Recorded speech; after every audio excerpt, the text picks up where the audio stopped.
welcome back. In my last video, I have introduced parts of speech. So, continuing that, today I am going to tell and elaborate the very first one, that is nouns. A noun is used as the name of a person, thing, place, idea, and quality of a person. We already know the similar definition of noun.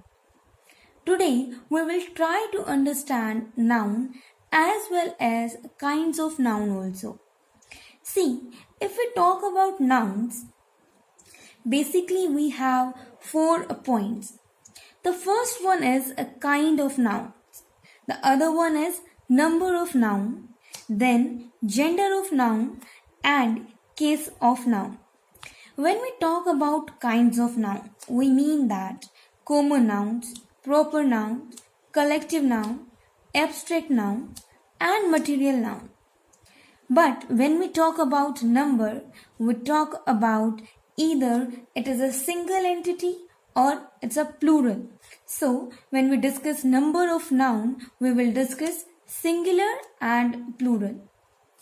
Again, in gender of noun, we know that there are 3 genders, that is masculine, feminine, and neuter. In case of noun, there can be 4 possible cases. The first one is nominative, accusative, possessive, and dative. In this video, we are going to discuss kinds of noun. So, the very first kind is common noun. A common noun is a name given in common to every person or thing of the same class or kind, as the name suggests. Let us try to understand this with an example. Ashoka was a wise king. Here, the noun Ashoka refers to a particular person. That means a particular king we are talking about. But the word king, the noun king, might be applied to any other king as well. Like King Akbar, King Ashoka. So, king is a common word given to any class or any particular kind. So, we can say that king is a common noun.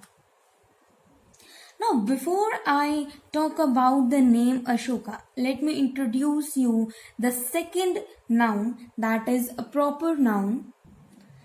Proper noun is a name of some particular person or place. Proper name mean one's own name. So, in my previous example, Ashoka is a proper noun, whereas king is a common noun. Let us try to understand this proper noun with the help of example. Sita is a girl. Because Sita is a name of a particular girl, we can say that Sita is a proper noun, while girl is a common noun. Because the word girl is a common because it can be given to any girl like Sita, Geeta, Meeta, etc. It is common for all the girls. While a name, that is Sita, is a proper noun because it is the name of a particular girl. So, proper noun is a name of some particular person or a place. Proper nouns are always written with a capital letter at the beginning.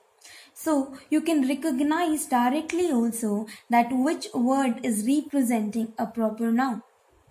And proper nouns are sometimes used as common nouns also. Like, Kalidas is often called the Shakespeare of India.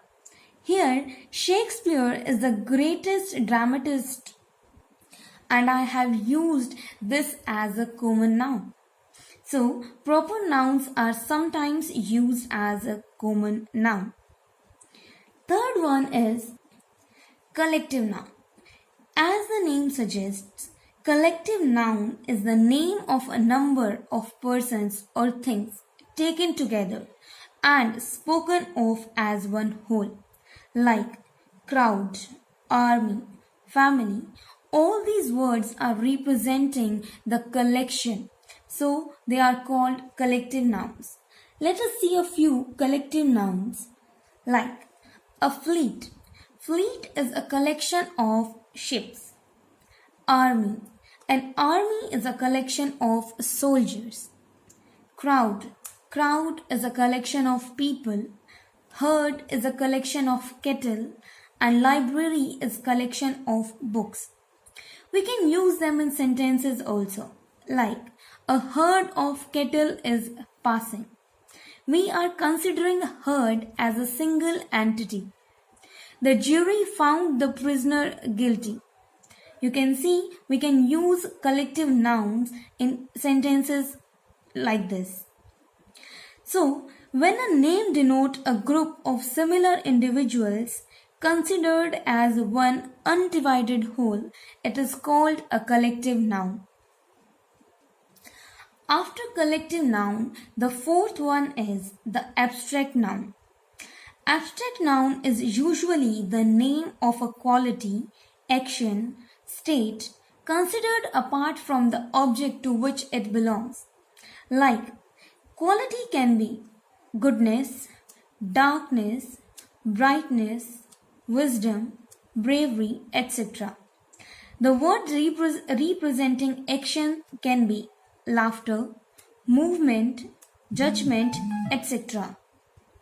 And for state, we can use childhood, youth, sickness, death, poverty, etc. All these words are representing state of a person or something.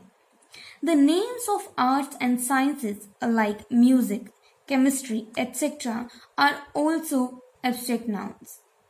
Abstract nouns are generally formed from common nouns, verbs and adjectives by adding suffixes to them. Like you can see I have added ness with good to make a abstract noun goodness.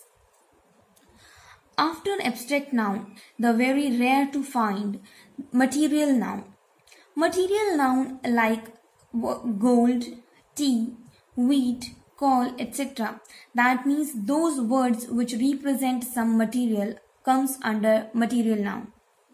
Now, another classification of nouns is whether they are countable or uncountable. Countable nouns are those nouns which we can count, like book. We can count the number of books, pen, boy, etc. All the examples are countable as we can count how many books are there or how many boys are there in a class. Next one is uncountable nouns.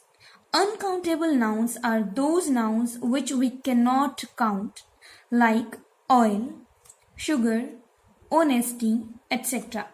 You can see and judge by your own that we cannot count particles of oil or we cannot count the honesty, right? So these words are called uncountable nouns. So these were the kinds of nouns.